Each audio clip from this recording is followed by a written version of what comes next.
Урок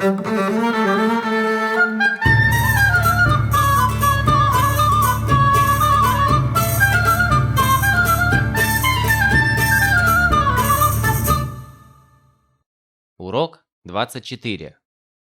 Текст. At the party. 1. Hi, Mike. Allow me to introduce you to Mr. Slogan from Howard and Howard. They're our partners in England. Nice to meet you, Mr. Slogan. I'm Mike Sullivan. Nice to meet you.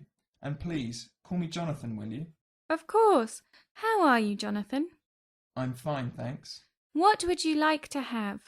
A glass of soda would be fine with me, and a drop of whiskey in it. Oh, please, don't trouble yourself. I'll get it myself. How long have you been working with Howard and Howard, Jonathan? For about 10 years. You're the head of the marketing department, aren't you? Right, and you're still with the personnel? No, I've been promoted recently. At present, I'm vice president. I'm responsible for our contracts in Holland. Holland? Their goods are of superior quality. How long have you been working on their market? You're interested, aren't you? We might discuss our contacts in Holland in detail. That would be fine. I will only get myself another glass of water. Do not forget whiskey, Jonathan. 2. Mrs. Smith, thanks for inviting me to your most wonderful party. It's really been a pleasure. I'm glad you've been enjoying yourself. I am only sorry that your wife couldn't accept my invitation. She did accept it, you know. She simply couldn't get here in time. Her plane was delayed because of the weather in Russia. Oh, Russia! By the way, is it your first trip here? Yes. Actually, a couple of years ago, Motorola invited me to work with them here in Oregon, but I had to refuse the invitation. Now we've signed a contract for 3 years. 3 years! That's very good for you and for Motorola as well. You'll be able to carry out that project of yours that you wrote to me about. Anyway, thanks for coming, and I hope to see you again soon. Okay, see you later. See you.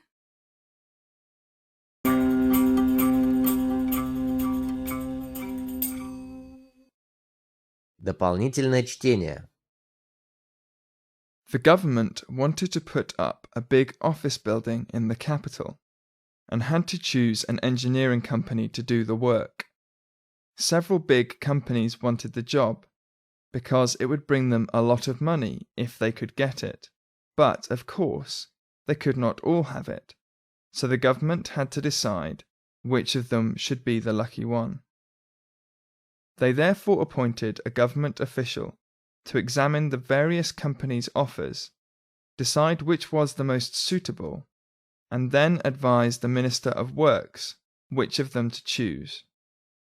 After some months, the choice was made and work was about to begin when one of the companies which had not been successful complained to the minister. They said that the official who had been responsible for advising him on the choice of a company to do the work had accepted bribes. The minister at once ordered an inquiry into the whole matter, and after a month had proof that the official had indeed taken bribes. He therefore sent for him and asked for an explanation. The official admitted that he had taken big bribes, but, he said, I did not just take one from the company to which I recommended that you should give the work. I took a bribe from each company to favour it in my choice of the one to recommend. Well then, said the minister, how did you finally make your choice? Did you choose the one that gave you the biggest bribe? Certainly not, sir, answered the official, deeply hurt that the minister should accuse him of such dishonesty. I was very careful to take exactly the same bribe from each of the companies that were trying to get the job. Then how did you choose? Asked the minister. As an honest government official, answered the man. I chose the company that I thought would do the work best, and most cheaply, of course.